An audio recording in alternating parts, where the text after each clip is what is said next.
guys, and welcome back to the Shire. If you're new here, my name is Rebecca. I am a stay-at-home mom of 3 kiddos, one that goes to school now, and I am an online reseller.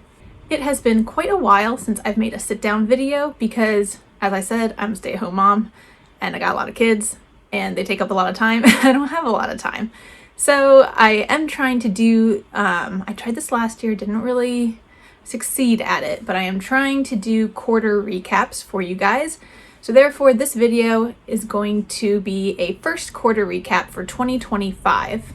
As you can see, my setup behind me is a little bit messy because my life is a little bit messy right now. This is actually looks really good compared to the rest of my office in front of me that you can't see, but we are dealing with it and we're just going to push through. So before we get into the numbers and everything about the first quarter of 2025, I do want to mention that if you haven't been following me, you really should. Definitely hit the subscribe button, because what I've been doing in this first quarter, and I guess a little bit in the end of 2024, but really in 2025, is I've kind of changed up my business strategy a little bit. I have started doing live thrifts once a week on Whatnot. And because I'm doing live thrifts, I'm doing kind of like an overview video in the form of a YouTube short. I also post them on my Instagram and on my Facebook page, TheCozyShire. I'm TheCozyShire everywhere. And it just shows the items that were purchased by Whatnot buyers during that show. I do try to post that every week before I ship. I think there are a couple weeks I missed because I was just trying to get things shipped out. But those are the majority of my form of content for right now. Okay, so the first quarter 2025 business strategy, like I said, I am thrifting once a week as a live thrift. So I am not sourcing at all for like static postings. I still have totes full that need to get listed of things I've collected over the last 2 to 3 years at this point, for regular reselling, not for live thrifts. So I'm doing the live thrifts because, one, I'm making money, which is good for me. Because I've been able to be consistent and do it on a weekly basis, I am gaining more followers. I believe at this moment, 11 followers away from having 1,000 followers on Whatnot, which is really exciting. And doing that allows me to make the money to get items, like go thrifting for items, which is fun, sourcing kind of. But there's things I pick up that I would never pick up to resell, but somebody sees it in the live and they're interested in it. So I'm doing that, and therefore I'm not bringing home more inventory to store. I bring it home, I take a video of it. The next day I pack it up and I ship it out. So within 2 to 3 days, it's gone and I've made my money. And it's not as much as maybe you would if you're listing items individually online, but I am making more money because I can post things quicker. Well, not even post them. I don't have to post them. I'm selling them quicker, so I'm getting money faster. Now, I think that this strategy works best for me right now. Like I said, I just don't have as much time to just sit and have static listings going up. It has been brought to my attention before. They're like, well, what if you weren't going out live thrifting and you just stayed home and posted items? I still think it would be a struggle. I don't find a lot of high-end items in my area, so I really am a volume seller, whether it's a live thrift or whether it is like static listings. I have to be a volume seller for the most part, just because we don't find the type of inventory that's going to make me a lot of money. So in a lot of my static listings, most of the time I am making somewhere between $10 and $20, and mostly more on the 10 end per item. So, and those items could sit for over a year before I'm making that kind of money. It's not a great business strategy. I don't recommend it. And I will be doing things differently going forward, probably, but we aren't even there yet. But when I go and do a live thrift, it does take a lot of work. So I'm only thrifting for maybe 3 hours, maybe 4 hours, depending on the type of items. I am spending maybe 2 hours or so packing everything up to get it shipped out, because there can be a lot of items bought even within that 3 hour time frame. And sometimes I come out of it and I have like a $15 or $20 profit from all of that work. Sometimes I come out of it and I have a $50 to $100 profit. It just depends how many people are in my show, what they buy, do the items get bid up, how much am I paying for the items. there's a lot of factors that go into it. But for right now, I think it's a really good business strategy for me. And because I'm getting more followers, hopefully some of those static listings will eventually start selling as well. So as I said, I am still doing static listings. I kind of am doing one a day. That's it's my goal.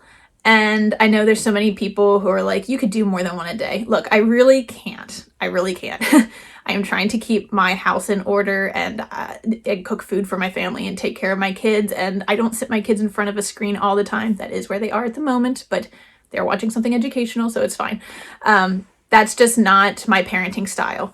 So I am quite involved, which means I don't have as much time to do the things I need to do. I am also a person that requires a decent amount of sleep. I still don't get as much sleep as I need. I try really hard to get like 7 hours. Anything less than that, and I am just dead to the world. But I do work every night after my kids go to bed, and a lot of times I sit there and I am literally falling asleep, and I just can't even get one item posted. So I'm not getting nearly as many static postings done as I would like, but they're still happening and slowly, but therefore I am not selling as many static listings. So it's hard to say what the cause of that is. Are there more, is it the reselling just like environment? Like, are people just not buying a lot right now? Or is it more on my end? It's probably a mix of both. So yeah, most of my sales are coming from Whatnot. I would have very low sales, honestly, if it weren't for the Whatnot lives that I am doing.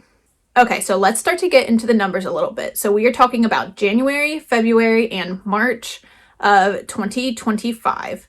So it's tricky for me to do like an overall number on items I sold, because when I record them in my spreadsheet, say one box has 3 items that someone bought on Whatnot, I just list it as 3 Whatnot live items. So they're not each on their own line. I combine them into one line. So I can't really go through and tell you exactly how many items there were unless I sat down and really counted them, but I ain't got time for all that. So I'm going to give you how many line items I sold total for those 3 months. We're doing a whole quarter recap. I'm not going to do each month individually because that would just be a mess. So for those first 3 months, I had 90 lines that sold.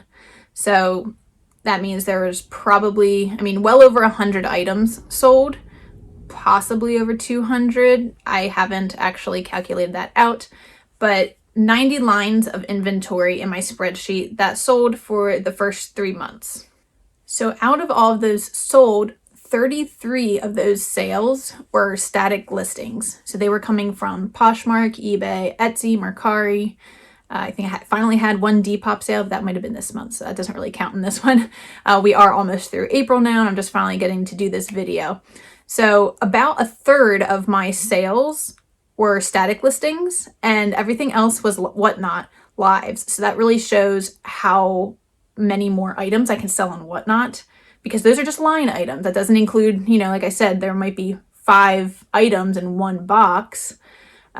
So it's actually a much larger number, a much larger percentage of items on Whatnot that are being sold than static listings. So my net profit for those 3 months was $764.33, which as a stay-at-home mom, I think is really good. That's how much I made after taking out my cost of goods, after taking out any fees or shipping that I had to pay. It does not include taking out taxes. I do that once a year at the end of the year. So $764, almost $1,000, pretty close to $1,000. I think that's pretty good. For whatever reason, January was a really, really bad month.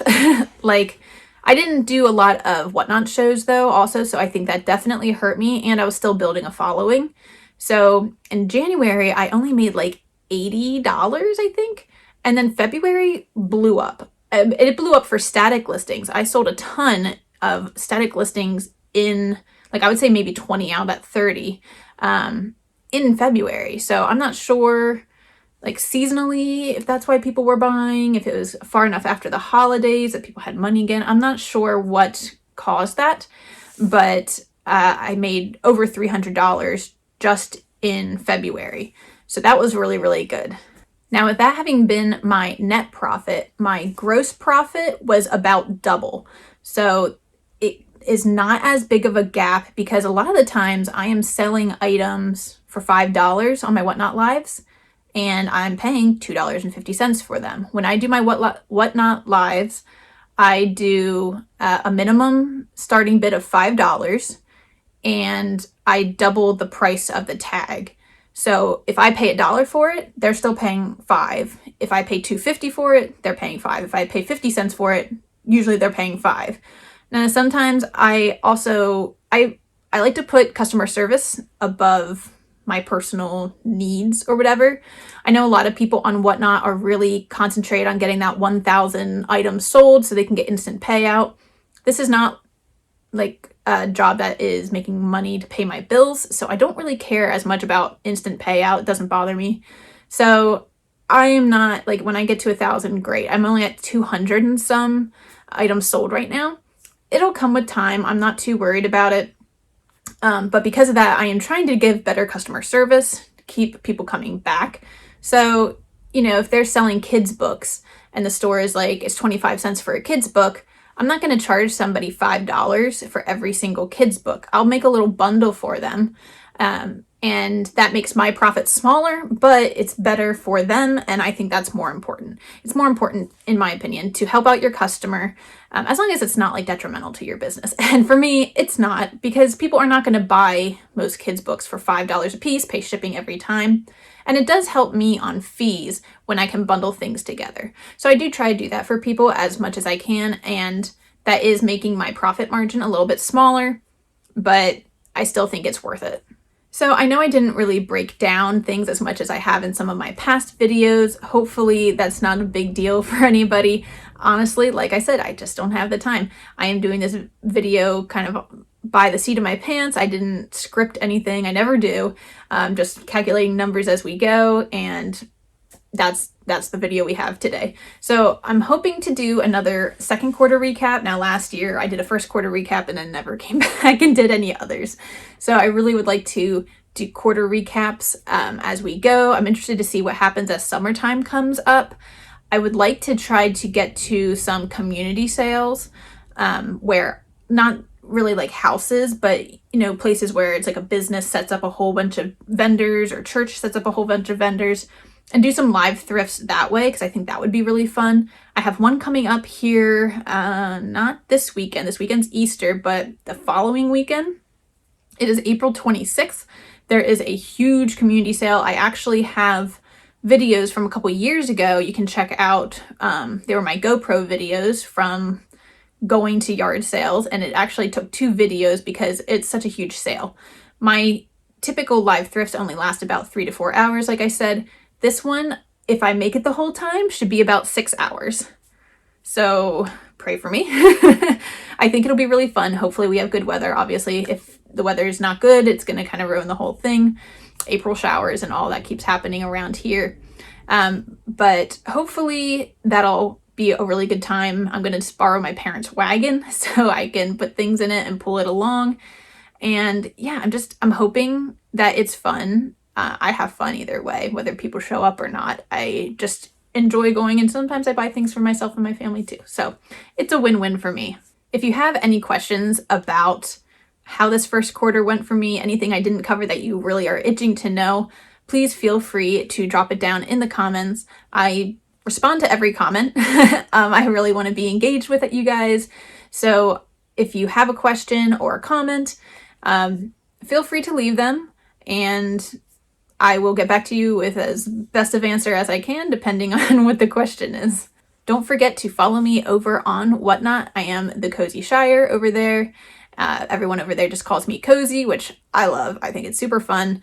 But follow me over there. You can bookmark all my shows. I think I have shows scheduled out through June. Sometimes the dates change, but it's pretty much the same thing. And I go to different thrift stores. I have about 4 different thrift stores I like to rotate between. So it keeps it interesting, gives it variety, and we aren't going to the exact same place, seeing the exact same stuff every single time. Don't forget to also follow me over on Instagram. I post when my shows are going to be in my stories. I also post the videos, like I said, of the items that we have purchased from each live thrift. Those will be on my Instagram, and they're also on my Facebook page, my business Facebook page for TheCozyShire. I am TheCozyShire everywhere you can find me. And yeah, I hope to see you guys soon over on Whatnot or any of the other social media platforms that you can find me at. And hopefully I'll see you back here soon too. All right, thanks for watching, and I'll catch you in the next one.